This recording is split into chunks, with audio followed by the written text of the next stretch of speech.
Hello to my fellow Bobcats.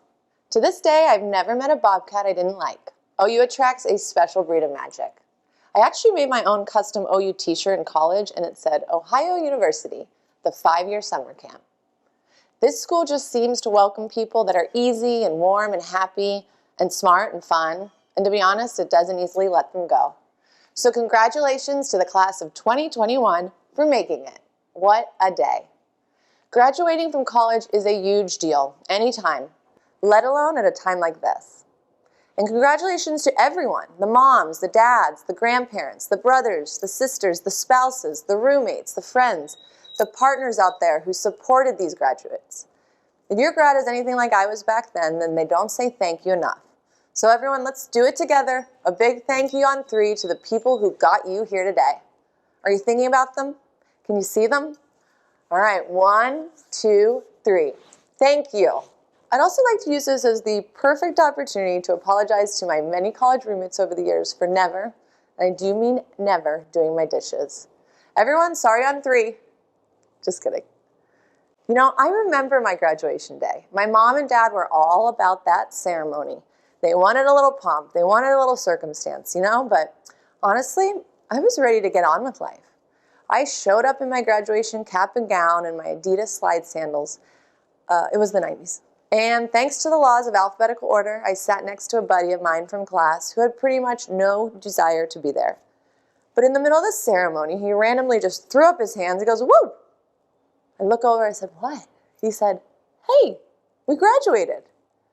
Only in that second did I appreciate how special it was to be there. We could have been born any time, any place, in any circumstance, and here we were, the lucky ones, the Bobcats. And today you are the lucky ones. So the question is, now what? We thought we had been preparing for this moment our entire school life, and now here we are, and all we are thinking is, what in the world am I going to do now? Howard Thurman, the American author, philosopher, theologian, educator, and civil rights leader, summed it all up in one sentence. Don't ask yourself what the world needs. Ask yourself what makes you come alive, and go do that. Because what the world needs is people who have come alive. When you truly love what you do, your light will be contagious. When you truly love what you do, it's easy to be good at it. It's easy to get up and go to work. It's easy to spend your time and energy on it. That's why they call it a calling. So you've got your degree, check. You've got your ideas, check. Now find yourself a career that sets your heart on fire. And let's be honest, you may change your mind. You may change careers. I sure did. You may have changed majors a few times. Sorry, parents. And here you are. In fact, the chances are greater than not that you will change. Me, all I wanted was to create in any form. I literally created my own major at OU just so I could create more. I took all the art, all the retail, advertising, PR, any of the tools I thought I'd need to make a living in a creative life. And then I remembered beelining to New York City to start my big and fancy career in fashion. And then realizing no one wanted to hire me, let alone pay me. So one evening on my little New York City stoop, I started telling a total stranger my dilemma. I told this elderly man that I was going to just quit fashion and, get into medical sales or something that would make me some money. He looked me straight in the eyes and said, "Listen, you do not want to spend your life climbing the corporate ladder only to one day get to the top of it, look over, and say, shoot, wrong ladder." So don't follow the money. Again, I'm sorry, parents, but I say this because money is a short-term play. It won't necessarily keep you at your job. You just may have to start over eventually anyway. So be sure what you are doing is filling your soul while you try to fill your bank account. And yes, I continued to follow my dream of working in fashion, which meant I continued to sleep on an actual cat pillow on the floor of my Queens apartment. And being that I'm a dog person, that was not easy. All right, this one's important for now.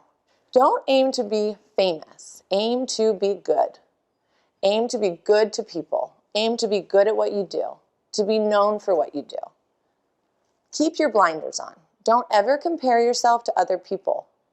From the outside, we tend to see others' success as this straight line, when in fact it's a big old messy bowl of spaghetti filled with knots and twists and failures, all getting us to where we are meant to be. Know that another person's success does not equal your failure. All boats rise together. Know that. We will all rise up together.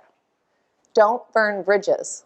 20 years from now, when you are trying to work with or for someone you once knew, you will be glad you always led with kindness and integrity. Fail big, fail often, and keep going. Let me be the first one to tell you, you will fail. You will mess up, you will blow it. We all have, and we all do. I've been fired more than once, and one of those jobs, I wasn't even paid. I mean, that's pretty bad. But I used those experiences to learn from, to learn what I was good at, and to learn what I wasn't good at all. You can only move forward and create new things and push the limits of your life by failing. History is written by a bunch of failures. They just kept going until they weren't failing anymore.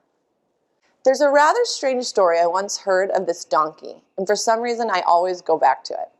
He had fallen in a well, and the farmers couldn't for the life of them figure out how to get this poor donkey out. They tried and they tried to no avail. So they basically just started burying it. I know, disturbing. But then, you know what happened? They started to throw dirt on him, and he would just shake it off and step right up on that new mound of dirt. And would you believe it, that donkey just strolled right out of that well, no doubt wondering who his real friends are. But it goes to show you, sometimes you just need to shake it off and step up. You know what else I failed at? I failed at getting my renter's deposit back, which I could probably blame on some very creative interior decorating and a can of spray paint and some Counting Crows lyrics. Again, it was the 90s. Don't take it personally. In your life and in your career, you will be judged. Take it as a compliment. I like to get out my big old who cares meter anytime I hear someone giving an opinion of any form. Do I know this person? Do they truly know me? Well then, who cares? What should we care about? We should care about how we can help. Care about who we can help. We should care about what we can do today, now, to improve our world. That's what we need to care about. And always prepare to pivot. Prepare to evolve. This year has taught us a lot. I call it a plot twist. But one of the most valuable lessons that you can take into your future is the ability to, as I like to say, make plans and adjust accordingly. And when you're in your first job and your second and your third, grab a broom. I say it quite literally because in my line of work, I'm in construction. There are some things to sweep. But the point is this, if you don't see a job that needs to be done, make one. Don't just sit there waiting for orders. Grab a broom. Start cleaning up. Look for ways to improve things, to make progress. Your employer will notice. The people around you will notice. And in life, as in work, I want to tell you 3 words that I hope remain forever in your brain. Know your worth. You are here on purpose. You are valuable. You are good and you are important. And what you give to the planet, no one else can. As you go into this world, be a beacon. Bring the light. Bring the hope. Bring the joy to all you meet. We don't know everyone's battles, so let's love each other through it all, despite it all, because of it all. Don't forget to ask others how you can help. In the same way, tell the world what you need. Don't be afraid to ask for help. The world wants to help. Your friends will know friends who know somebody who wants to hire someone like you. And so it goes. My career in interior design started because of friends telling their friends about me. And I owe them beers for life. When it was time to write the dedication to the book Work in Progress that I wrote with my big brother Steve, the list of who I wanted to thank was just too long and windy. So I wrote this down instead. There is no such thing as a self-made man or woman. We get to where we're going through the support of our communities, of the ones who helped us, let alone the ones who raised us, and the one who created us. We can never take credit for where we are today. We can only thank all the people who nudged us forward step by step.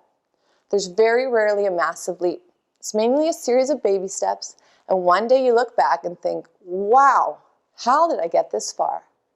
And you can see 1,000 beautiful and friendly faces smiling and waving at you, and a few not so friendly ones that helped you move forward just as much, if not more than the kind ones. Look around. Remember this moment, these people, this feeling, and know that it is just the beginning of your story. Life is a creative process, And you, my friends, are just getting started. And give yourself a little woo, because hey, you graduated. A huge congratulations to the Ohio University graduating class of 2021.